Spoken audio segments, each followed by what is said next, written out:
शरणा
श्रीमच्छंकर पादयोः अर्पिता नारायण देवेश प्रियतां मे सदा शिवः अनेन प्रियतां देवो भगवान् जानकीपतिः श्रीरामचन्द्रः पुरवेशाम् अस्माकं कुलदैवतं श्रोता वक्ता श्रीराम समर्थ श्रीराम समर्थ श्रीराम समर्थ जय जय सगळ्यांनी मिळून सोबत मोठ्यांदा श्लोक म्हणायचा शांताकारं जगशयनं पद्मनाभं सुरेशं विश्वाधारं गगनसदृशं मेघवर्णं शुभांगं लक्ष्मीकान्तं कमलनयनं योगिभिर्नारगम्यं वन्दे विष्णुं भवभयहरं सर्वलोकैकनाथं लक्ष्मीपते नारायण नमः पार्वतीपते हर हर भगवान पूर्वाभिमुख श्री लक्ष्मीनारायण महाराज की जय जय रघुवीर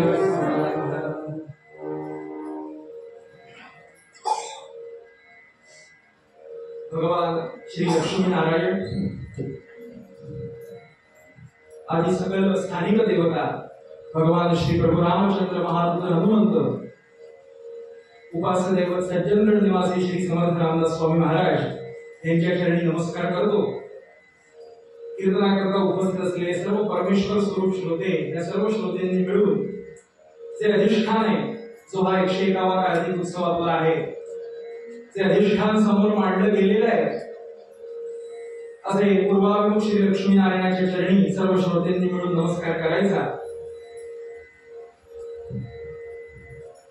सर्व बसलेल्या श्रोतृ वर्गाच्या चरणी नमस्कार करतो। आमचे उत्तम असणारे दोन्ही साथीदार त्यांना नमस्कार करतो आणि 101वा कार्तिकी उत्सव गेल्या उत्सवामध्ये मला वाटतं मी बोललो असेल नसेल बोललो तर आता बोलतो। गुरुजी असं सांगतात की आपल्या कोकणामध्ये किंवा अनेक ठिकाणी ज्या देवतेचा उत्सव असतो मग रामाचा असो कृष्णाचा असो शंकराचा असो देवीचा असो गणपतीचा असो हनुमंताचा असो कोणाचाही असो जी समोर देवता मांडली गेलेली आहे पूर्वापार आपल्या पूर्वजांनी जी काही वसाहत असेल त्याप्रमाणे तर त्या देवतेला उत्सवामध्ये ज्या वक्त्याची सेवा हवी असते मग तो कोणीही असो कुठचाही असो ज्या वक्त्याची सेवा ज्या कीर्तनकाराची सेवा त्या भगवंताला त्या अधिष्ठानाला हवी असते त्या वक्त्याला ती देवता त्या कीर्तनकाराला ती देवता बोलवते। या पद्धतीनं माझं भाग्य असं आहे की आपला असणारा 100वा श्री कार्तिकी उत्सव आणि हा असणारा 101वा माझं येण्याचं भाग्य या पूर्वाभिमुख लक्ष्मीनारायणाच्या चरणी श्रोते होय सगळं प्रारब्धातच असावं लागतं। कसं तर आता ह्या वेळेला 11:05 आहे म्हणजे पूर्वरंगाची आठवण करून नाही देते पण 11:05 ह्या वेळेला तुम्ही इथं असलं पाहिजे हे अगोदरच ठरलेलंच आहे बरं का। हे आपण ठरवलेलं नाही हे अगोदरच ठरलेलं आहे। या पद्धतीनं अशी काहीतरी योजना असेल अशी काहीतरी कृपा तुमच्यावरती असेल तुम्ही तर गावातले आहात मूळ ही वरची पाकळी तुमच्यावर तर त्याची कृपा असणारच असलीच पाहिजे तुमचा देव येतो बरं का। पण असा एक वक्ता कारण मला भावे काका म्हणाले होते की सहसा आम्ही एक कीर्तनकार लगेच पुढच्या वर्षी बोलवत नाही बरं का आणि बरोबर आहे जरा व्हरायटी पाहिजे हो जय थोडी गंमत पण अर्थात त्यांनी आमंत्रण दिलं म्हटल्यावरती त्यांचं धन्यवाद देणं हे काम आहे पण निमित्त मात्र आपण सगळेजण असतो पण 100वा आणि 101वा अशी दोन बरं का अगदी ठसठशीत माझ्याही लक्षात राहतील आणि तुमच्याही लक्षात राहतील असा एक उंचा पुरा बुवा आला होता असं आपल्या लक्षात येईल की ज्याला माही बोर करावं लागतं असो गंमत सोडून द्या। मग ज्याच्या कृपेमुळे पुन्हा कथा समोर त्याच्या करण्याचं भाग्य प्राप्त झालं मी म्हटलं साथीदार सुद्धा तेच पाहिजे बरं का। माझ्याकडे अजून SMS चा स्क्रीनशॉट आहे बरं का जय रघुवीर समर्थ। फक्त बुवावर एकट्यावरती कृपा नको सगळ्यांवरती कृपा राहू दे।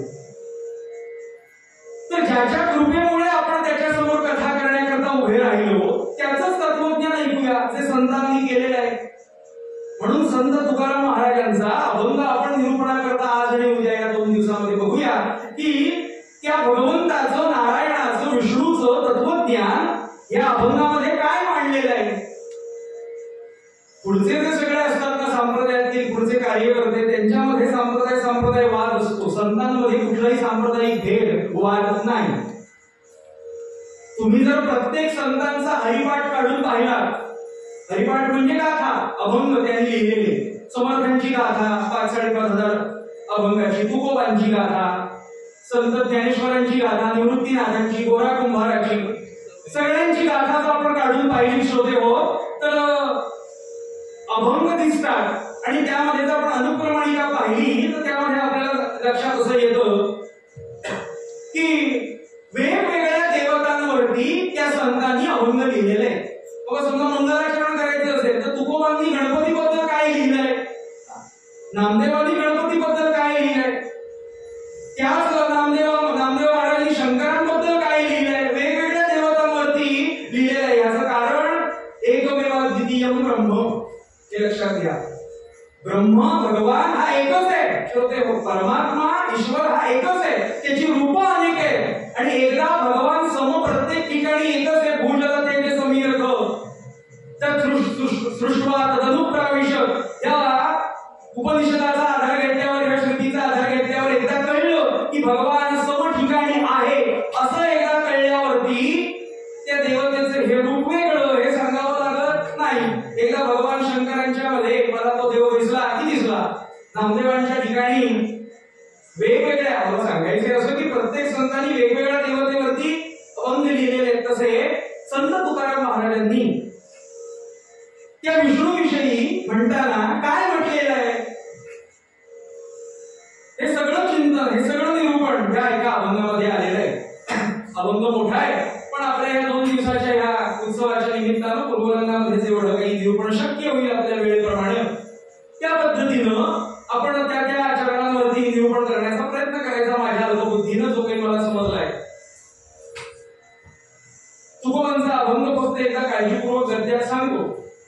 आईशा दाट्या विसरावे तो तोंड कोणा पसरावे, तो हा लक्ष्मीचा पती माझ्या जीवीची विश्रांती. तुका म्हणे साई मुरोनिया ठाई राही किंवा मुरोनिया पायी राही.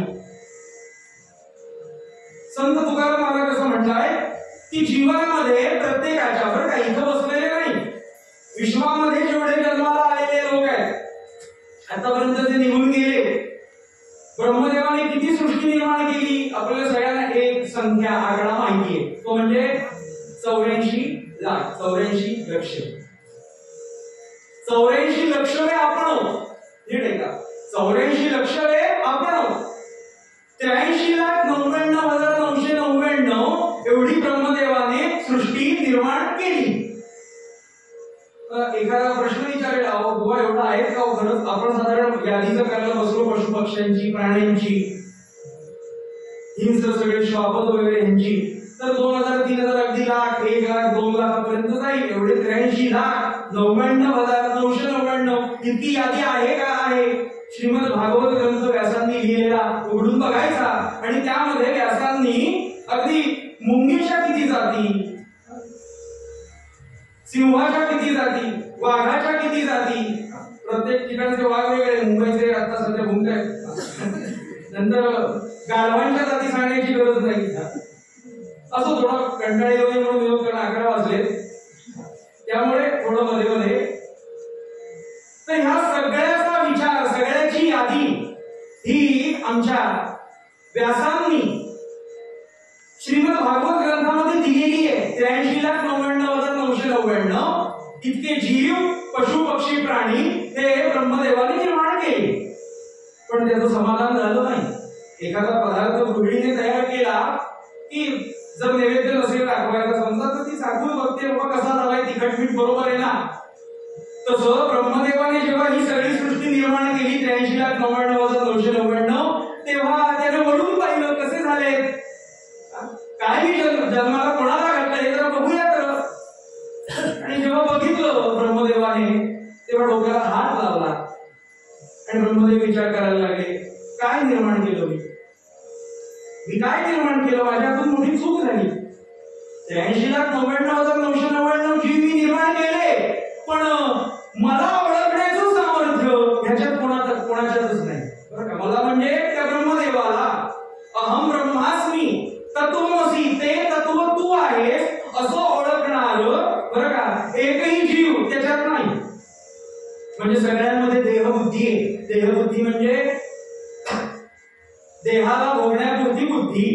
तुम्ही कुत्र्याच्या समोर एक भाकरी टाका शिळी तर त्याच्या ठिकाणी फक्त भोग बुद्धी आहे. 83,99,999 पैकी ती तो एक कुत्रा आहे किंवा मांजर आहे. त्याला त्याच्या समोर आपण भाकरी टाकली पोळी टाकली शिळी काही की त्याला भविष्याचं स्मरण नाहीये, भूतकाळाचंही स्मरण नाहीये, भविष्याची चिंता नाहीये. तो वर्तमानात जगतो. कोण? 83,99,999 सगळे वर्तमानात जगतो. म्हणजे माझ्या समोर हे आलेलं आहे त्याला भोग्य वस्तू म्हणायचं आणि ती प्राशन करायची, ती सेवन करायची एवढंच माहिती. ही जर माणसासमोर आली, आपल्या समोर आली एक भाकरी तर भूतकाळाचं स्मरण माणसाला आहे का? माझ्याकडे काल नव्हती, माझ्याकडे काल नव्हती ही भाकरी पोळी नव्हती तर अर्धी ठेवली पाहिजे. भविष्याची चिंता आहे. हे अगदी साधं मोहम मी आपल्याला सांगतोय की हे अगदी साधं. तर हे सगळं देहबुद्धी आहे ह्या 83,99,999 मध्ये. आता काय करायचं? आणि म्हणून ब्रह्मदेवाने 84 लक्ष एक जीव एक देह निर्माण केला आणि त्याचं समाधान झालं. आणि सृष्टी आजच्या शेतकऱ्याचं दुकान बंद केलं. सृष्टीची निर्मिती थांबवली ब्रह्मदेवाने का? त्याला हवा तसा जीव, त्याला हवा तसा देह शरीर हे ब्रह्मदेवाने तयार केलं. ते म्हणजे शरीर हे आपलं आहे. मनुष्य देहाची निर्मिती केल्यानंतर त्याने कुठलीही निर्मिती ब्रह्मदेवानं केलेली नाही. म्हणून सगळ्यात मोठी गंमत आहे. ब्रह्मदेव सांगतात की बाकीचे सगळे पशु पक्षी प्राणी आडवे तिरपे, काही आडवे तिरपे असे असतात शरीराची रचना. मनुष्याचं एकमेव असं शरीर आहे, देह आहे. ब्रह्मदेव म्हणतो की ते उभं आहे. मनुष्याला उभं ठेवलं आहे, इतर कुठल्या प्राण्याला उभं ठेवलेलं नाही. तो आडवा आहे, तिरपा आहे. काही आडवे तिरपे पक्षी आपण बघतो, कोणीही नाही. मनुष्याचं शरीर फक्त उभं आहे. का उभं ठेवलं आहे? उभं करतात. उभं का ठेवलंय? त्याला शिक्षा म्हणून नाही उभं ठेवलेलं. शिक्षा म्हणून उभं ठेवण्याचं काम शिक्षकांचं आहे, टीचरचं आहे. उभं कशाला ठेवलंय? तर उभा असण्याचा संबंध श्रोते हो हा कर्माशी आहे. ठीक आहे का? उभा असण्याचा संबंध देह हा कर्माशी आहे. कसा? आता हा 2-4-5 दिवसाचा 6 तारखेपर्यंत आपला काय उत्सव असेल, अगदी श्रमपरिहार धरून 7-8 तारीख उजाडेल. तर ह्यानंतर सगळी दगदग झालेली असते. सतरंजा घाल, पेटी जिथे असेल तिथून आण, माईक जोड, तबले आण, चौरंग आण, पाट आण, फुलं आण, अजून काय आण. सगळा माणूस दमतो. आणि माणूस दमला की घरी एक सगळं हे बोलल्यावरती एक वाक्य निश्चित असतं प्रत्येकाच्या घरात. काय? चटई घाल, जरा मी आडवा होतो. काय शब्द काय वाक्य म्हणतो आपण? साधी वाक्य जीवनात वापरतो पण त्याचे किती खोलवर अर्थ असतात रुजलेले. चटई घाल, जरा आडवा होतो. आडवा होतो याचा अर्थ त्याचा कर्माशी असलेला संबंध तुटला. जोपर्यंत त्याचं शरीर उभं आहे तोपर्यंत तो कर्म करतो. म्हणून ह्या कीर्तनामध्ये कर्म करण्याकरता श्रोत्याने बसूनच कीर्तन ऐकायचं बरं का. पण ह्या कीर्तनामध्ये तिष्ठत उभा राहणारा एक भगवंत आणि दुसरा कीर्तनकार. जसे श्रोते सुद्धा मांडी घालून तिष्ठत असतात. पण तरी सुद्धा मला आपल्याला सांगायचंय की 84 लक्ष या मनुष्य प्राण्याला निर्माण केलं आणि त्याचं समाधान झालं ब्रह्मदेवाचं. की का? हा मला ओळखू शकेल. जर आपण त्याला ओळखलं नाही, ज्याच्याकरता आपल्याला हा देह मिळालाय त्या देहाचा आपण जर उपयोग केला नाही तर मिळालेलं शरीर व्यर्थ आहे. पशुपक्ष प्राण्यासमान आपण वागू बरं का. आपण त्याप्रमाणे वागू. एक सुभाषित आहे की माणसात आणि मग आपल्या प्राण्यांमध्ये पशूंमध्ये काही फरक राहणार नाही. काय? याचके याचको दृष्ट्वा श्वानवत गुरगुरायते. एका गल्लीतून दुसऱ्या गल्लीमध्ये ते कुत्रं गेलं बरं का एखादं की बाकीची कुत्री कशी घुमतात? श्वानवत गुरगुरा येते. याचके याचको दृष्ट्वा श्वानवत गुरगुरा येते. तशी परिस्थिती माणसाची होईल. नवे आहे. म्हणून प्रत्येक जीवनामध्ये मनुष्याच्या या आयुष्यामध्ये माणूस कसा वागतो, कुठल्या अवस्थेतून जातो, तर तुकोबा म्हणतात तो एक तर सुखात तरी असतो नाही तर दुःखात तरी असतो. आता कशात होतो आपण आता सुखातही नाही आणि दुःखातही नाही. मग आता आपण कशा कुठल्या अवस्थेत आहोत? तर आनंद आणि समाधान या अवस्थेमध्ये आहोत. आनंद स्थळ जी आहेत ना श्रोते हो, ही फक्त दोनच आहेत. त्याची उपांग वेगळी वेगळी आहेत बरं का. पण मुख्य अंग जी आहे आनंद स्थळ जी आहेत, आनंदाच्या ज्या जागा आहेत बरं का, आनंदाची जी ठिकाणं आहेत आपल्या ह्या आयुष्यामध्ये, ती फक्त दोनच आहेत. ती कुठली? एक म्हणजे परमात्मा आणि दुसरी म्हणजे सद्गुरू. खरं तर हे दुसरं अंग सद्गुरू, हे बोलण्याची आवड. सद्गुरू म्हणजे संत, महापुरुष, सज्जन, साक्षात्कारी महापुरुष, नामदेव, तुकोबा हे सगळे संत. खरं तर एकच अंग म्हणावं भगवान, दुसरं सद्गुरू आहे म्हणून एका सद्गुरू आणि भगवान वेगळे नाही, एकच बरं का. पण भगवंताला कायम अवतार घेऊन येणं शक्य नाही, हे का. भगवंताला कायम अवतार घेऊन येणं शक्य नाही म्हणून तो संतांची योजना करतो, संत पाठवतो. कोणी तुकोबा म्हणून येतो, तत्व तेच, परमात्मा तत्वच आहे त्यांच्यामध्ये सुद्धा. कोणी समर्थ म्हणून येतो, कोणी नामदेव म्हणून येतो, कोणी ज्ञानेश्वर म्हणून येतो, कोणी अजून निवृत्तीनाथ म्हणून कोणी येतो. मला आपल्याला सांगायचं आहे आनंदाची ठिकाणं ही दोन, एक म्हणजे भगवान आणि दुसरा म्हणजे सद्गुरू. आपण इथून बाहेर पडलो ना म्हणजे परमार्थामधून एकदा बाहेर पडलो ना, इथून म्हणजे परमार्थातून बाहेर पडलो ना की आपण ज्या प्रपंचात डोकावतो त्या प्रपंचात फक्त दोनच गोष्टी, एक तर सुख आणि दुःख. बघा ना, काहीतरी खाल्ल्यावरती बरं वाटतं, सुख. अहो कधी पाऊस थांबायचा हो, ही काय आषाढी एकादशी आहे का? दुःख. बघा सुख आणि दुःख कशाला म्हणतात माहितीये का? कशावर तरी आणि कोणावर तरी जे अवलंबून असतं त्याला सुख आणि दुःख म्हणतात. तर झाला आमचा गोळ जरा, अजून काही जमलं नाहीये गणित, आम्ही जुळवतोय. दुःख व्हायला काही कारण लागत नाही, दुःख व्हायला काही कारण लागत नाही. कशावर तरी अवलंबून आणि कोणावर तरी अवलंबून ते म्हणजे सुख आणि दुःख असतं. म्हणून भगवान गोपालकृष्ण आपल्या उद्धव नावाच्या एका शिष्याला उपदेश करतात काय की सुखस्यानंतरम दुःखम दुःखस्यानंतरम सुखम न नित्यं लभते दुःखम तथा न नित्यं लभते सुखमपि. सुखस्यानंतरम दुःखम, सुख गेलं की दुःख येतं, दुःख गेलं की पुन्हा दुःखस्यानंतरम सुखम.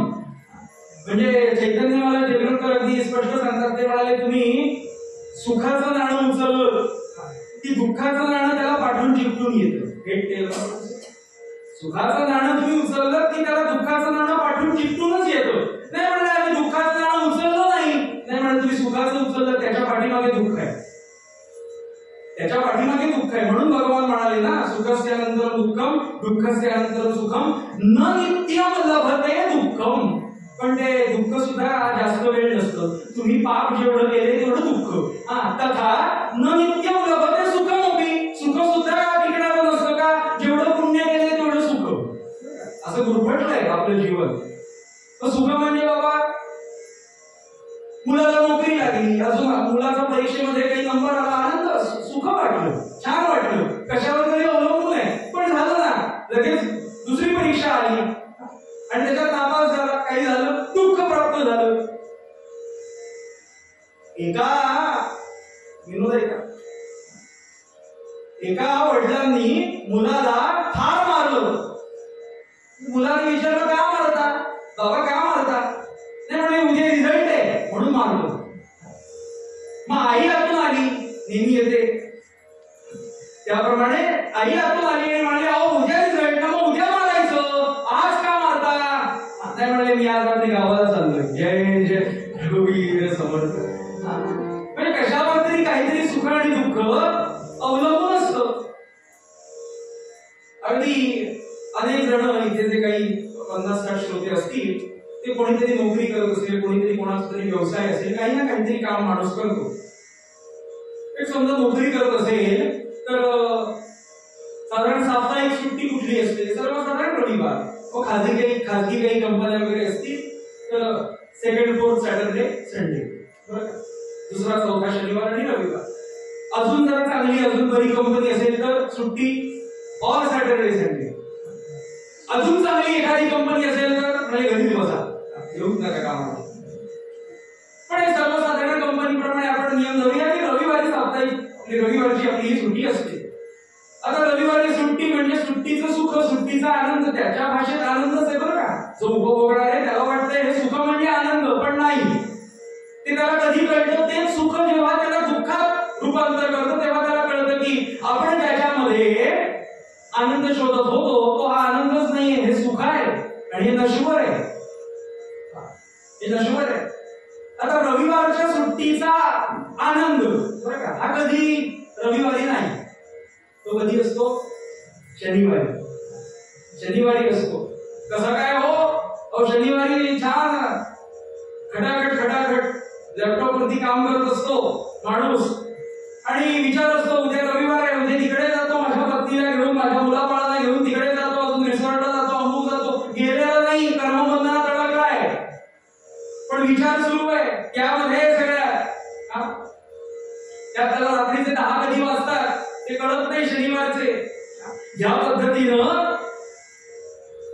आता उजाडला, रविवार उजाडला की ज्या रविवारी आता आपल्याला सुख उपभोगायचं आहे तो रविवार उजाडला आणि आता खरोखरीच आपल्या मुलाबाळांसोबत, पत्नीसोबत काही सुखाच्या गोष्टी करायच्या, कुठे फिरायला जायचंय, अमुक करायचंय, नाही तिथे लक्ष नाही का. आता सुखात सुद्धा दुःख. उद्या सोमवार, रविवारी विचार काय करतोय? शनिवारी करत होता, उद्या रविवार आहे, रविवारी विचार करतोय उद्या सोमवार आहे. मला आपल्याला सांगायचंय भगवान जे बोलले 5,500-6,000 वर्षापूर्वी जो प्रगत विचार त्यांनी सांगितला हा काही चुकीचा नाही. सुखस्यानंतरम दुःखम, दुःखस्यानंतरम सुखम. 5,500-6,000 वर्ष फार झाली. 350 वर्षापूर्वी श्री समर्थ रामदास स्वामी महाराज म्हणाले करुणाष्टकामध्ये, सुख सुख म्हणता आहे दुःख ठाकून आले, भजन सकळ गेले चित्त दुश्चित्त झाले, भ्रमित मन कळेना हित ते आकळेना, परम कठीण देही देह बुद्धी गळेना. देह बुद्धी जोपर्यंत आपली गळत नाही, समर्थ म्हणाले, तोपर्यंत आपण आनंददायी आहोत याचा अनुभव, याचा प्रत्यय तत्वमसी या वाक्याचा बोध होत नाही. का? सुख सुख म्हणत आहे दुःख टाकून आले. मला जर सकाळी सवयच असेल 7 वाजता उठल्यावरती अगदी मला चहा पाहिजे, जर उशीर झाला, उदाहरणार्थ तसे मुरुड त्याला उशीर करत नाही, पण समजा उशीर झाला तर दुःख होतं की नाही? का? अवलंबून होतं कशावर तरी म्हणून. का? करुणाष्टकात ते झालं संस्कृत मध्ये, समर्थांनी मराठीत सांगितलंय, आपल्याला कळेल ह्या भाषेत. सुख सुख म्हणत आहे दुःख टाकून आले. मला आपल्याला सांगायचंय की असं जीवन, अशी अवस्था मनुष्याची सुख आणि दुःख यामध्ये गुरफटलेली आहे. त्याला वाटतंय की सुखामध्ये सुख प्राप्त होईल, पण नाही. ते सुख सुख नसून शेवटी मानण्यावर आहे बरं का. शेवटी माणसं प्रपंचामध्ये लौकिक बोलताना बोलतात की अहो शेवटी सुख मानण्यावर आहे, तसं दुःखही मानण्यावर आहे. आपल्याला ज्याचं दुःख असतं ते समोरच्याला त्याचं दुःख असेलच असं नाही, पण सुख आणि दुःख याच्या पलीकडे म्हणजे प्रपंचाच्या पलीकडे बरं का जो भवसागर आहे, म्हणजे जो परमार्थ आहे, त्या परमार्थाची प्राप्ती होण्याकरता, म्हणजे त्या आनंदाची प्राप्ती, त्या समाधानाची प्राप्ती होण्याकरता काय केलं पाहिजे बरं का. तुकोबा म्हणाले, जो आनंद आपल्याला देतो, जो समाधान आपल्याला देतो त्याला लक्षात ठेवायचं, त्याला विसरायचं नाही. जीवनामध्ये आपल्याला आता आपण जे काही 12:30 कीर्तन ऐकणार, त्या कीर्तनामध्ये आपण जे म्हटलं ते आनंद कोण देणार? काही जणांच्या मध्ये कीर्तनकार कीर्तनातून आनंद देणार नाही, चूक आहे. कीर्तनकार कसा काय बोलतो त्याच्या मुखातून हे त्याचं त्यालाही कळत नाही. हे जे मी बोलते हेही मला कळत नाही बरं का. कारण का माहितीये का, एकनाथ महाराजच म्हणाले मी न करे त्याची कथा. जर ते एकनाथ महाराज म्हणाले मी त्याची कथा करत नाही, तर माझ्यात काय हिंमत आहे? माझ्यात म्हणजे कुठलाही कीर्तन करा की मी त्याची कथा करतो, त्याचं कीर्तन करतो. विषयाला म्हणून सांगतो आपल्याला ओवी. एकनाथ महाराज म्हणाले मी न करे त्याची कथा, तोची मुखी होय वक्ता. अर्थ सांगण्याची गरज नाही. मी न करे त्याची कथा, तोची मुखी होय वक्ता. पुढचं वाक्य लक्षात ठेवा, खंड लक्षात ठेवा नाथांचा, तोची मुखी होय वक्ता. अरे तो माझा बलात्कार बोलविता तरी मी काय बोलू. अरे त्याने माझ्यावर बलात्कार केला देवाने, अरे बोल तरी मी तुझ्याशिवाय तुझ्याविषयी बोलू शकत नाही असं नाथ म्हणाले. समर्थ म्हणतात मला वाटते अंतरी तुला वसावे, तुझ्या दासबोधासी तुला बोधवावे. मी नाही बोलू शकत तुझ्याविषयी. मला आपल्याला सांगायचंय की जो आपल्याला आनंद देतो, जो आपल्याला समाधान देतो, त्याला विसरून चालत नाही. आपला विषय असा सुरू आहे की मनुष्याचं जीवन सुख आणि दुःख या सगळ्यामध्ये गुरफटलेलं आहे. मनुष्याला हवंय काय? तर आनंद हवाय. म्हणजे मगाशी मी आपल्याला म्हटलं त्याप्रमाणे जे आपण 2-2.5 तास कीर्तनात बसणार, तो आनंद, तो रंग कोण देतो आपल्याला? ते आतमध्ये जे अधिष्ठान आहे ना, ते अधिष्ठान आपल्याला आनंद देतो. समोर अधिष्ठान नाही आणि म्हणा बुवा कीर्तन करा, नाही हो. काय बघून कीर्तन? काय लहरी मिळणार आहे? काही मिळणार नाही. अहो समोर काही मूर्ती नाहीये, काही नाहीये, तसबीर नाही, काही नाही, तरी सुद्धा एखादा दगड ठेवून त्याला सजवला आणि देव म्हटला तो कीर्तन करू शकू. पण समोर जर अधिष्ठान असेल तरच त्याचा रंग होतो, तरच त्याचा आनंद प्राप्त होतो, तरच त्याचं समाधान हे आपल्याला आपल्या जीवनामध्ये प्राप्त होतं. मग असं ते समाधान, आनंद जो देतो त्याला विसरून चालेल काय? तुकोबांचा अभंग काय आहे निरूपणाकरता आपण घेतलाय तो, आयुष्या दात्या विसरावे. इथे आज्ञार्थ नाहीये बरं का, आयुष्या दात्या विसरावे नाही, इथं प्रश्नचिन्ह आहे. आयुष्या दात्या विसरावे म्हणून गुरुजी म्हणतात कुठल्याही रागात अभंग का पूर्वपदामध्ये, पण तो पंचम षष्ठात वरती पाहिजे बरं का, विसरावे खाली नाही पाहिजे ते. म्हणजे मग विसरून जा तुम्ही असा त्याचा अर्थ होतो बरं का. ऐशादात्या विसरावे, मग तोंड कोणा पसरावे, तोंड कोणासमोर वेगाळायचं, कोणासमोर मागायचं, कारण देणारा तोच आहे ना. जीवनात आपण म्हणतो की ह्याच्या कृपेनं हे झालं, त्याच्या कृपेनं ते झालं, ठीक आहे, कोणाच्या तरी कृपेनं काहीतरी होतं हे समजणं वाईट नाहीये, चांगल्याच लक्षण आहे. पण प्रत्येकाने लक्षात ठेवायचं कोणाच्याही बाकी माणसाच्या कृपेनं काही होत नाही बरं का. जे कोणाच्या कृपेनं होतं तो म्हणजे आतमध्ये बसणारा ईश्वर परब्रह्म परमात्मा, त्याच्यामुळे होतं. म्हणून तुकोबांची योजना या अभंगाची फार गोड आहे. तुको म्हणाले आयुष्यात दात्या विसरावे, आणि सगळ्यात महत्वाचं म्हणजे जो आपण ह्या 3 चरणांचा अभंग निरूपणाकरता घेतलाय, या अभंगात त्याचं वर्णन केलंय पण त्याचं नाव कुठेही घेतलेलं नाही. ही गंमत आहे. त्याच्याविषयीचं वर्णन केलंय तर त्याचंच वर्णन आहे ना, आयुष्यात दात्या विसरावे, पण कुठेही त्याच्याविषयीचं नाव नाही. सांगा मला देवाचं नाव कुठे घेतलंय ह्या अभंगामध्ये? पण एक शब्द प्रयोग केल्यावरती लगेच कळतं की कोणाविषयी वर्णन केलंय. का शब्द काय वापरला? आयशा बरं का. आयशा म्हणजे कशा हे आपण बघूया उद्या. आयशा दात्या बरं का, दात्या म्हणजे दाता. म्हणून बघा दाता हा शब्द प्रयोग आतापर्यंत आपल्याकडे केला जातो. याचं कारण हा तो भगवंताच्या पासून निर्माण झालेला शब्द आहे दाता, तुकोबांनी दिलेला. दात्या कसा? समजा उत्सवामध्ये कोणी प्रसाद दिला बरं का, प्रायोजकत्व घेतलं, अमुक वेगवेगळ्या प्रकारची प्रायोजकत्व असतात, त्या पद्धतीने घेतली तर फळ्यावरती बाहेर किंवा ब्लॅकबोर्ड वरती काहीतरी नाव लिहिलेलं असतं की आजच्या प्रसादाचे दाते का देणार आहे, म्हणून तो दाते देतो. यच्च दात देणे बरं का, सतत देतो म्हणून दत्त, हे नाव दत्ताला का देतो तो म्हणून दत्त. पण ऐशा दात्या म्हणजे अशा भगवंताला जो समाधान देतो आमच्या जीवनामध्ये, त्याला विसरावं का?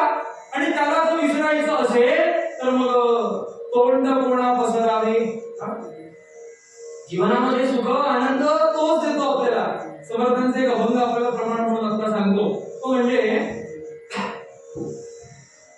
समर्थ म्हणाले प्रत्येकाचे जीवन हे कसं जातं माहितीये का? कोणाचं 60 वर्ष झाल्यावरती तो जातो, 70 कोणी वर्ष जगतो, कोणी 80 वर्ष जगतो, कोणी 100 90 बरं का, कोणी अगदी 40ला हार्ट अटॅक. आपण वाचतो काय बातम्या, अल्पायुषी असतात. तर समर्थांच्या दिनचर्येप्रमाणे जर त्यांनी सांगितल्याप्रमाणे आपण जर जीवन जगलो तर कमीत कमी 100 वर्ष माणूस जगतो. समर्थांचे सगळे शिष्य, सगळे अक्काबाई, भीमस्वामी, तंजावरकर, कल्याण स्वामी, हे सगळे 85, 88, 90 ह्या वयामध्ये आले आणि गेले बरं का. एवढे वर्ष जगले का? त्याप्रमाणे दिनचर्या त्यांची होती. जीवन कसं जातं मनुष्याचं? तर समर्थांनी सांगितलंय 10 चरणांचा अभंग आहे. सावधान सावधान वाचे बोला राम नाम. समर्थांच्या वाङ्मयामध्ये समर्थांचे आवडीचे शब्द 2-4 जरा आहेत. बाकी सगळंच वाङ्मयकारांनी त्यांनी लिहिलंय, पण 2-4 शब्द त्यांच्या अति आवडीचे आहेत. ते म्हणजे पहिला शब्द म्हणजे सावधान, दुसरा विचार, तिसरा विवेक, सदाचार, बाकी पुढे बरेच आहेत. ते 3-4 शब्द प्रचंड आवडीचे. त्यातला अतिशय आवडता शब्द सावधान, आणि तो सावधान शब्द ऐकला आणि समर्थ निघून गेले बरं का, पळाले नाही. काही जण म्हणतात 12व्या वर्षी शुभमंगल सावधान ऐकलं आणि पळून गेले. समर्थ पळून कोण जातो मला सांगा? जो घाबरलाय, जो चोर आहे तो पळून जातो. लग्नाला जर समर्थ घाबरले असते बरं का, आपण घाबरलो का? त्याच्यासाठी सगळेजण वाट बघतात की नाही आपण घाबरतो. आपण नाही घाबरतो, संत का घाबरतील मला सांगा? नाही घाबरणार. निघून गेले.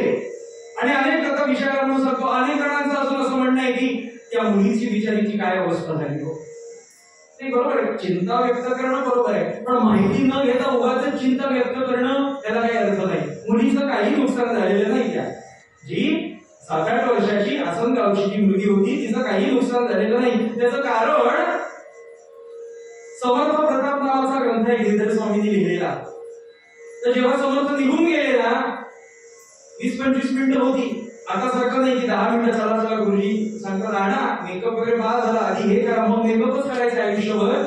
अगोदर मंत्रांना स्थान द्या जीवनामध्ये.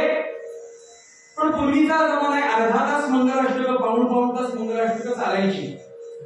जेव्हा पहिलं शुभमंगल सावधान, पहिलं मंगलाष्टक झाल्यावरती शुभमंगल सावधान म्हटल्यावरती मग स्वस्ती श्री सुरू करतात. या पद्धतीनं त्या ऐकणारी समर्थ निघून गेले. जेव्हा समर्थ निघून गेले हे कळलं तेव्हा राणूबाई रडायला लागल्या. आणि त्यात अजून आपला नारायण गेला ह्याचंही दुःख होतच. समर्थांचं दुर्गाष्टमीचं नाव नारायण, नारायण गेला ह्याचंही दुःख होतं. पण सगळ्यात दुःख त्या मुलीचं काय होईल हे दुःख होतं. पण श्रेष्ठ गंगाधर स्वामींनी सांगितलं राणूबाईंना काही चिंता करू नकोस. जालना जिल्हा आणि अंबड तालुका, त्या अंबडवरून एक कुलकर्णी नावाचा मुलगा आलेला आहे बरं का. त्याचाही वय आपल्या नारायणापेक्षा म्हणजे समर्थांपेक्षा 1 वर्षानं लहान आहे बरं का. पण लग्न होईल, विवाह होईल, म्हणून ती ओवीच आहे. श्रेष्ठ गंगाधर पंत म्हणजे कोण? ज्यांना माहिती त्यांना माहिती, पण ज्याला नसेल माहिती त्यांना सांगतो. समर्थांचे ज्येष्ठ बंधू श्रेष्ठ गंगाधर स्वामी बरं का. दुसरे हे समर्थ. तर त्या श्रेष्ठांनी काय केलं? ओवी आहे बरं का. श्रेष्ठे ती कन्या, ती म्हणजे जिच्यासोबत विवाह करायचा आहे ती कन्या बरं का. जे लोक म्हणतात तिचं काय झालं तिचं काय झालं, ती कन्या. श्रेष्ठे ती कन्या बीजवरास दिधली, अशी ओवीच आहे बरं का. बीजवरास दिधली म्हणजे कुलकर्णी नावाचा जो बीजवर आलेला होता जालन्यावरून, त्याच्याशी तिचा विवाह करून दिला. गोविंद स्वामी आंबेडकरांचं कीर्तन कोल्हापूरला होतं. कीर्तन विश्वाचा उल्लेख निघाला. कीर्तन विश्वाच्या निमित्तानं आंबेडकरांनी एक छोटीशी गंमत सांगितली. कोल्हापूरला कीर्तन होतं गोविंद स्वामी महाराजांचं, आणि असं ते चौकात कीर्तन, म्हणजे जशी आता राजकारणी लोकांना सभेला जशी गर्दी होते तशी कीर्तनाला चौकात राष्ट्रीय कीर्तन ऐकायला गर्दी व्हायची. आणि समर्थांचं चरित्र सांगत होते गोविंद स्वामी आपले. आणि समर्थांचं चरित्र सांगत असताना एक श्रोता उठला आणि म्हणाला, ओ बुवा, त्या समर्थांचं चरित्र आम्हाला सांगू नका, त्या मुलीचं काय झालं ते सांगा. आता ते काय ओवी बिवी सांगत बसले नाही, ते त्याला माहितीच असणार ती ओवी सांगत बसले नाही. ते म्हणाले ते मुलीचं काय झालं ना, ती थांबली असून तू करतोयस काय? तुला आपला काही ग्रंथ आपल्याकडे असणारी जी काही काव्य वाङ्मय संतांचं जे आपण जर पाहिलं तर त्याच्यामध्ये सगळ्या गोष्टी पुराव्याविषयी त्या असतात. ते समर्थ म्हणताय जे 12व्या वर्षी प्रपंचाच्या मिठीतून सोडून बरं का वैराग्याकडे त्यांनी झेप घेतली. ते समर्थ सांगतायत मनुष्याचं जीवन कसं जातं. ते म्हणले 10 वर्षे बालपण, 1 ते 10 वयोगट हा बालपण बरं का. परमार्थ करू शकत नाही बरं का. कारण समर्थच सांगतात की 10 वर्ष बालपण मस्ती करणार, खेळणार, काही होणार. म्हणून आपले पण सांगतात की लहान मुलं झोपली तरी सुद्धा कीर्तनाला आणा का. कीर्तनात झोपून जे ऐकतील ते चांगलं ऐकतील, कारण जागेपणी जे बघतील ते काही भक्ती सांगू शकत नाही बरं का. झोपली तरी चालतील, म्हणजे लगेच झोपू नका. शेवटी प्रत्येकाला आपल्याला लहान समजत असतो. जय जय रघुवीर समर्थ. मला आपल्याला सांगायचं आहे की 10 वर्षे बालपण, पुढे समर्थ म्हणाले 20 वर्षे होतारुण्य. 11 ते 20 वर्षाचा काळ तारुणपणाचा, तारुण्याचा. पुढे म्हणाले तिसाची होय भरती दारापुत्र लाभती. 350 वर्षापूर्वी समर्थांनी लिहिलंय. त्यांना काय पक्क खात्री होती बघा, कायद्याद्वारे 21, मुलीचा 18, मुलाचं 21. त्यामुळे तिसाची होय भरती, 21 ते 30 बरोबर तिसाची होय भरती दारापुत्र लाभती. लग्न झालेलं असेल दारा आणि पुत्र लाभती, एखाद दुसरं मुलबाळ झालेलं असेल. पुढे म्हणाले समर्थ 40 वर्षे होती डोळाचेही क्षिती येते. लहानपणी जन्माला आला ना माणूस, हा जीव जन्माला आला की एक पुढे इतकी शक्ती असते मुलांमध्ये, इकडून धाव तिकडून धाव इकडून धाव. बघतोच आहे मी आल्यापासून, इकडून धाव तिकडून धाव असं असतं, इतकी शक्ती असते. पण जशी जन्मतात शक्ती देतात ना भगवान, ब्रह्मदेव जशी शक्ती देतो ना, तशी जसं वय पुढे पुढे सरकतं, नीट आहे का काळजीपूर्वक, जसं जसं वय पुढे सरकतं तशी आता शक्ती तुमच्याच प्रारब्ध कर्माप्रमाणे, बरं का. कोणाची 40व्या वर्षाला, कोणाची 50व्याला, कोणाची 60ला. जुनी माणसं बघा 90, 80ची, त्याला ब्लड प्रेशरची गोळी नाही, डायबिटीस नाही ना, काही नाही, बरं का जुन्या तुपारली. जय जय जय. मला आपल्याला सांगायचं आहे की आपल्याच प्रारब्ध कर्माप्रमाणे ती आता शक्ती भगवान काढून घेतो. 40 वर्ष होती डोळ्याची क्षिती येते, म्हणजे डोळ्याचे विकार, कोणाला चष्मा लागतो, कोणाला ऐकू कमी येतं, अनेक विकार सुरू होतात. पुढे म्हणाले समर्थ 50 वर्ष होती श्यामकेस शुभ्र होती, काळे केस पांढरे होतात. पुढे रागवू नका बरं का, समर्थ म्हणताय तो, रागवायचं तर त्यांच्यावर रागवा. समर्थ म्हणाले श्यामकेस शुभ्र होती, पण लोक त्यांच्यापेक्षा हुशार हो, समर्थांपेक्षा.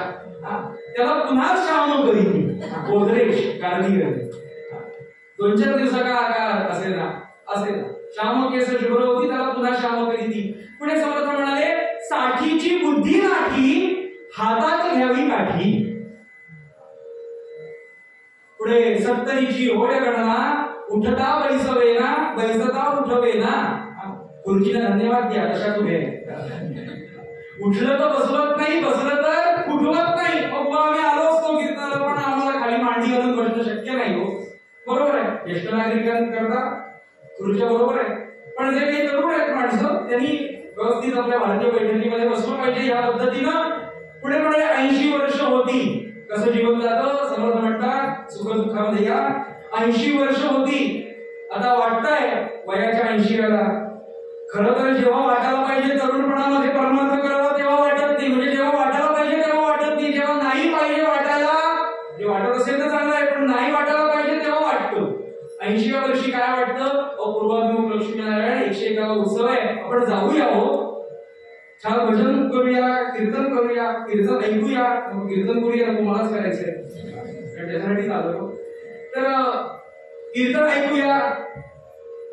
अहो लक्ष्मीनारायण, पूर्वाभिमुख लक्ष्मीनारायणाचं मंदिर दूर राहिलं. अहो घरातल्या देवघरात माणसाला जाता येत नाही, बरं का, मंदिर दूर राहिलं. 80 वर्ष होती.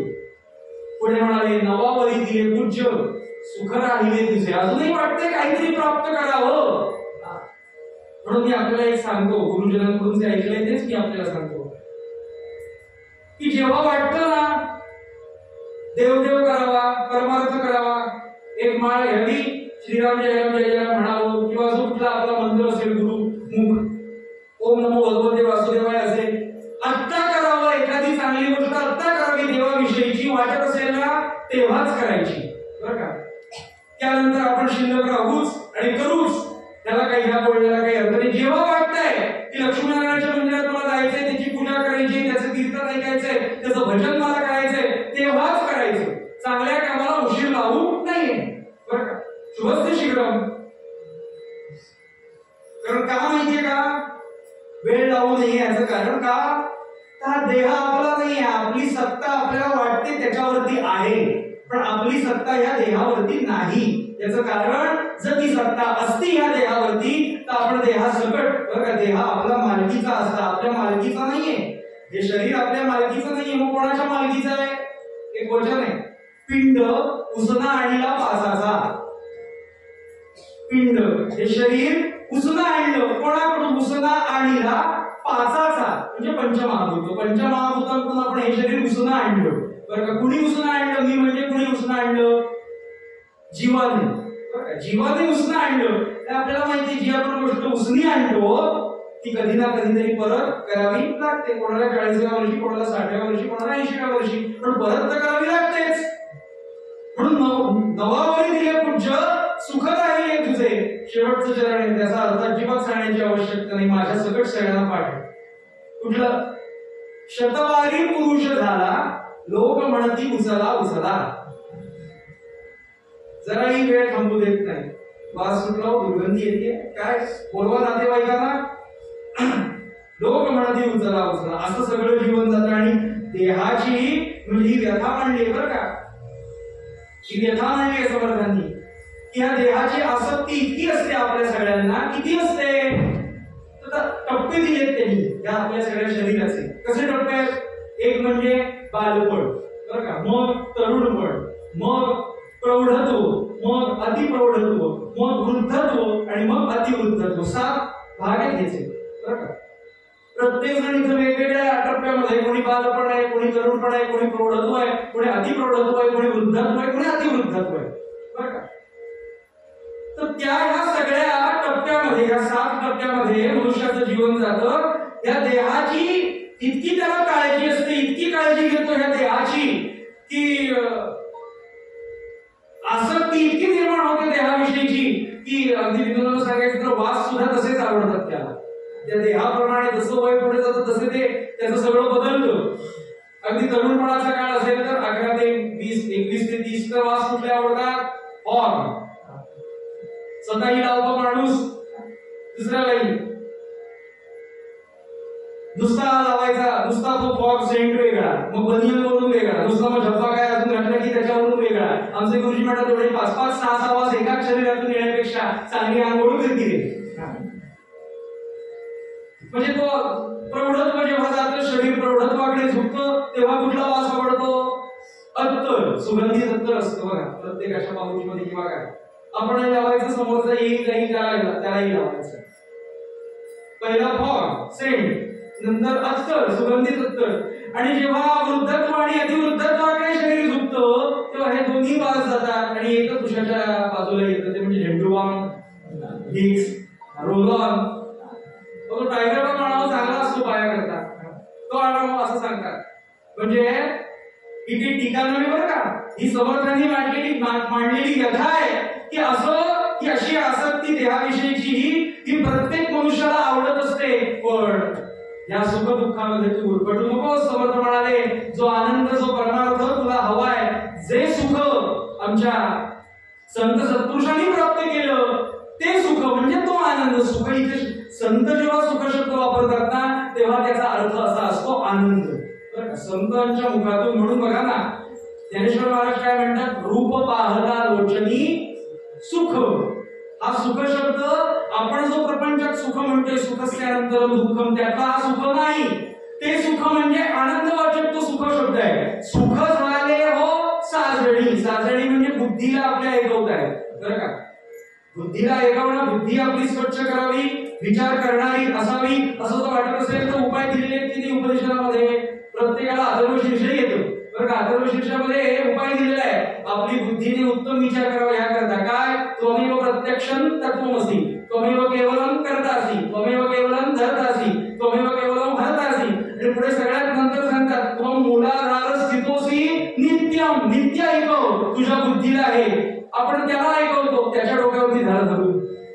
हे आपण आपल्याला ऐकवलं पाहिजे संत म्हणतात. आणि जेव्हा हे आपल्याला ऐकवतं, आपण आपल्या बुद्धीला हे जेव्हा ऐकू तेव्हा बुद्धी एकदा म्हणेल काय, अहम ब्रह्मास्मी बरं का. तो आनंद तेव्हा त्याला प्राप्त होईल. मग हा जो आनंद आहे, हे जे सुख, हे जे समाधान आहे श्रोते हो, हे कोण प्राप्त करून देतं आपल्याला?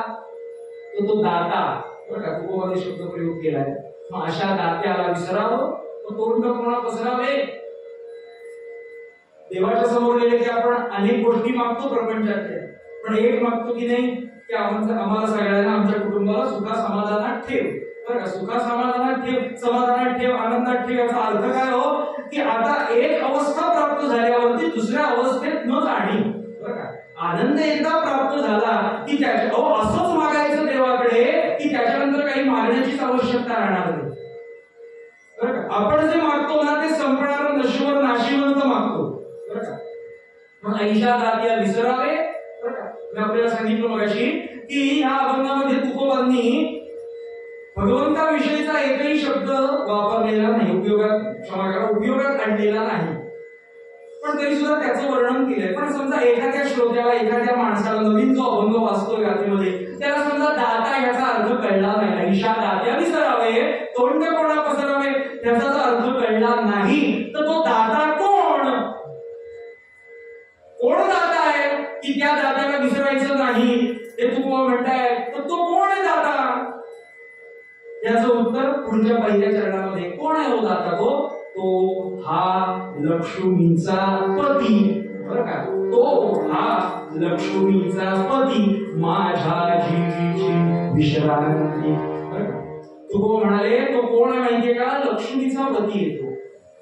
आणि जो गैरसमज एक थोडा तो दूर करतो आणि आजच्या प्रोग्रामकरता थांबतो.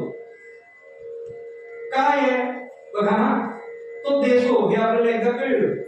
आपल्याला समाधान, आनंद, प्रपंचातली गोष्ट, परमार्थातली गोष्ट कोण देतो? भगवान देतो. कळलं आपल्याला, एक मुद्दा हा सुटला. आता जो कोण देतो आपल्याला दाता तो कोण आहे याचं वर्णन करताना काय म्हणाले तुकोबा? तो हा लक्ष्मीचा पती. आता इथं अनेक जण घोळ घालतात, मग तो देतो म्हणजे मग लक्ष्मीचा पती असल्यामुळे देतो का? तो लक्ष्मीचा पती आहे म्हणून देतो का? नाही बरं का. ही ओळख सांगतायत आपल्याला तुकोबा बरं का. त्याचं लक्षण म्हणजे त्याचं वैशिष्ट्य नाही सांगत आहे बरं का. वैशिष्ट्य आहे पण तो लक्ष्मीमुळे आपल्याला देतो असा गैरसमज करून घेऊ नाही. म्हणजे लक्ष्मी त्याची पत्नी आहे म्हणून तो आपल्याला देतो का? हो, त्याची जी अर्धांगिनी लक्ष्मी आहे तो देणार कोणाच्या जीवावरती? तिच्या जीवावरती. असा गैरसमज करून नाही घ्यायचा का. इथं स्त्री पुरुष समानता वगैरे काही संबंध नाही बरं का. काही संबंध नाही. कारण लक्ष्मी त्याचे पाय चेपतीये. कोणाचे?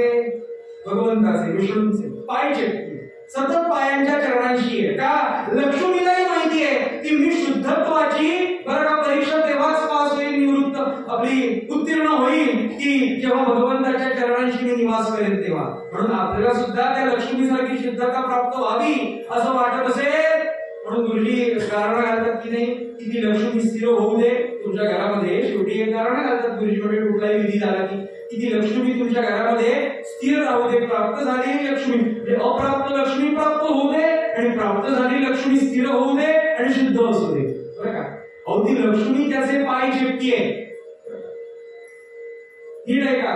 भगवंताला जो अतिशय आवडतो तो भगवंत त्याला जो आवडतोय त्याला तो भगवंत खांद्यावरती घेतो बरं का, उचलून घेतो.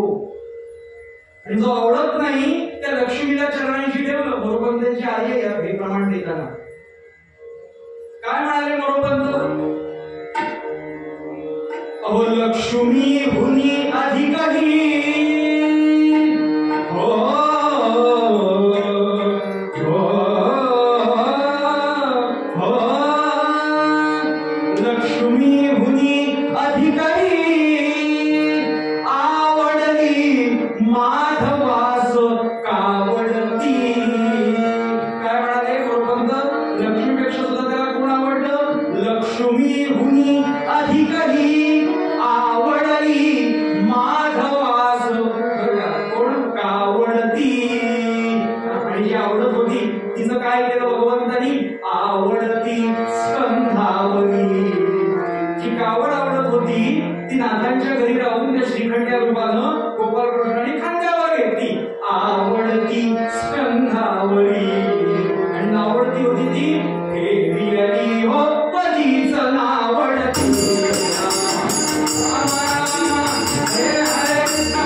लक्ष्मी हुनी अधिकही आवडली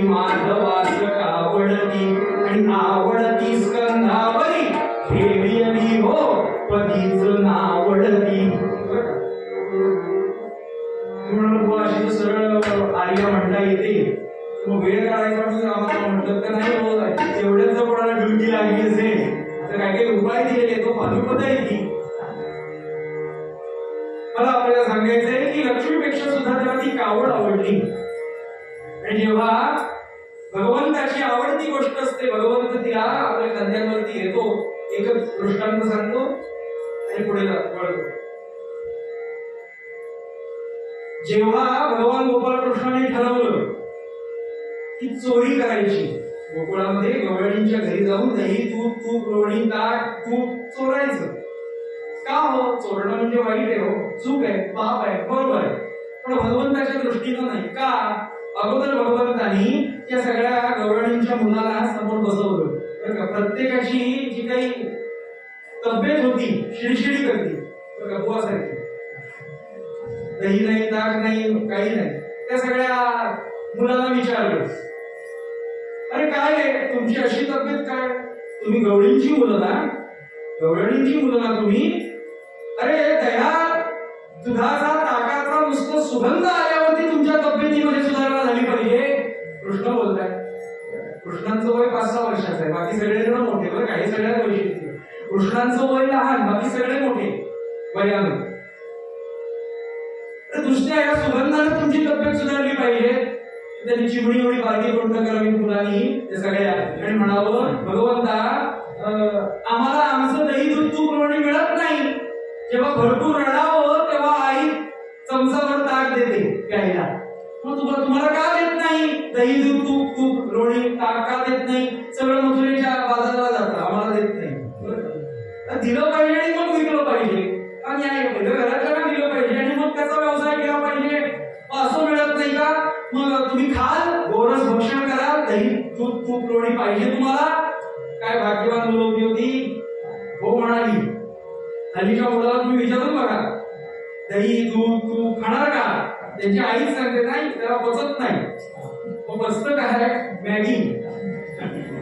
चांगलं खाणं सुद्धा नशिबात लागतो. म्हणून चोऱ्या करायला लागली. आणि एका गवळणीच्या घरामध्ये रात्रीच्या सुमाराला, मध्यरात्री 2:00च्या सुमाराला आली. आपण कशा करता बोलतोय? हा दृष्टांत कशा करता बघतोय? तो हा लक्ष्मीचा पती, माझ्या जीवीची विश्रांती. भगवंताला जे आवडतात तो भगवंत त्याला खांद्यावरती घेतो. सगळेजण चोऱ्या माऱ्या करायला लागले. आता ह्या सगळ्यांची ताकद कशी होती माहितीये का?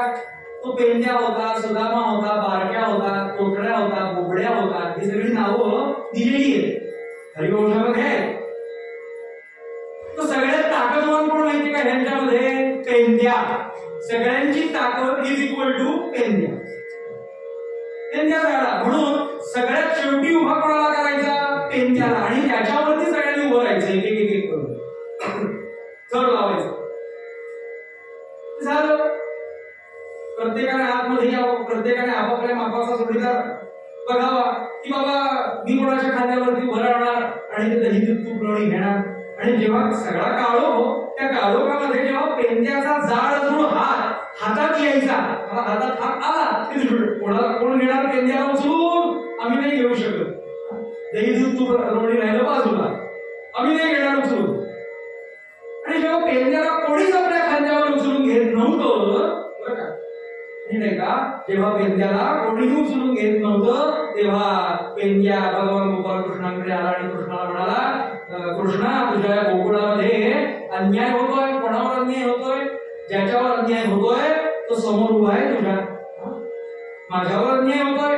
काय अन्याय होतोय? जेव्हा पाठी तिकडे थर लावण्याची वेळ आली तेव्हा माझ्या शरीराचा उपयोग केला, आणि जेव्हा आता खायची वेळ आली तेव्हा मला कोणी उचलून घेत नाही. तेव्हा भगवान काय बोलले माहिती का? 4-5 वर्षाचे भगवान आहेत बरं का.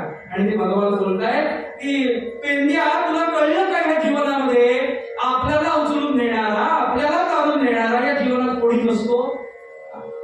आपल्याला नीट आहे का? किती भगवंतांनी सूक्ष्म अभ्यास काय सांगितलंय बघा. भगवान म्हणाले पेंड्या तुला कळलं काय या जीवनामध्ये आयुष्यामध्ये आपल्याला उचलून नेणारा, तारून नेणारा कोणी नसतो. ते कळलं म्हणाले. मग पुढे ते अर्जुनाला सांगणार आहे गीते, ते तुला आता वागून दाखवतो प्रत्यक्ष. म्हणून भगवंत म्हणाले तुला कोणी उचलून घेत नाही का? पण मी तुला उचलून घेतो बरं का. अर्जुनाला नंतर सांगतो. आणि म्हणून तेषाम अहम समुद्धरताम मृत्यू संसार सागरात. इथे तो श्लोक आहे. या स्वर्ग मृत्यू ह्या सगळ्या भवसागरामध्ये चालून द्यायचं असेल दुसरा तिसरा कोणी आपल्याला तारून देत नाही. भगवान म्हणाले तुला मी उचलून घेतो. म्हणून 5 वर्षाचे भगवान, तो पेंद्या एवढा रांगणा सगळा गडी, त्या पेंद्याला उचलून घेतलं भगवंतानी. अर्थात हा वयाचा फक्त हिशोब आहे. शेवटी तो परब्रह्म परमात्म्याच्या पुतण्याला मारतो 6व्या दिवशी. तो 5 वर्षाचा म्हणजे मोठेच की नाही. 6व्या दिवशी मारलाय बरं का पुतण्याला. 6 दिवसाचे होते भगवान. अष्टमीचा जन्म, मध्य अष्टमीचा जन्म आणि चतुर्दशीला आली होती पुतना. मला आपल्याला सांगायचंय की अशा भगवंतानी, अशा भगवान गोपाळ कृष्णानी त्या पेंद्याला उचलून घेतलं, तारून दिलं. जीवनामध्ये दुसरा तिसरा कोणी आपल्याला तारून देत नाही. तारून जो फक्त नेतो तो फक्त मी आहे. फक्त मला विसरू नको. का असं मी म्हणाल मला विसरू नको असं भगवान म्हणाले, याचा अर्थ भगवंताला सुद्धा अहंकार आहे का? नाही. कारण आनंद दुसऱ्या तिसऱ्या ठिकाणी नाही ना कुठे. जिथे आपण आनंद शोधतो, ह्यात आनंद असेल, त्यात आनंद असेल, अमुक वस्तूत आनंद असेल, त्यात आनंद नाही. आनंद असण्याचं एकमेव ठिकाण ते म्हणजे परब्रह्म. बरं का? मला भक्ती विसरू नको. म्हणून तुकोबा म्हणतात तो हा लक्ष्मीचा पती, माझ्या जीवीची विश्रांती. म्हणून ऐशा दात्या विसरावे, तो तोंडपणा पसरावे. हा दाता कसा आहे बरं का? तो आपल्याला किती देतो त्याचा उपसंहार उद्याच्या अष्टया द्वादशीच्या कीर्तनामध्ये आपण करूया. म्हणून पूर्वरंगाभंगामध्ये आमचे तुकोबा जे बोलले ते अत्यंत स्पष्ट आहे की ऐशा दात्या विसरावे, तोंडपणा पसरावे. अशी भगवंताची कृपा, आनंददायी कृपा ती कुठल्या भक्तावरती झाली आजच्या एकादशीच्या निमित्तानं ते आपण चरित्र बघूया. आणि म्हणून पूर्वरंगाभंगामध्ये आमचे तुकोबा म्हणतात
Thank you.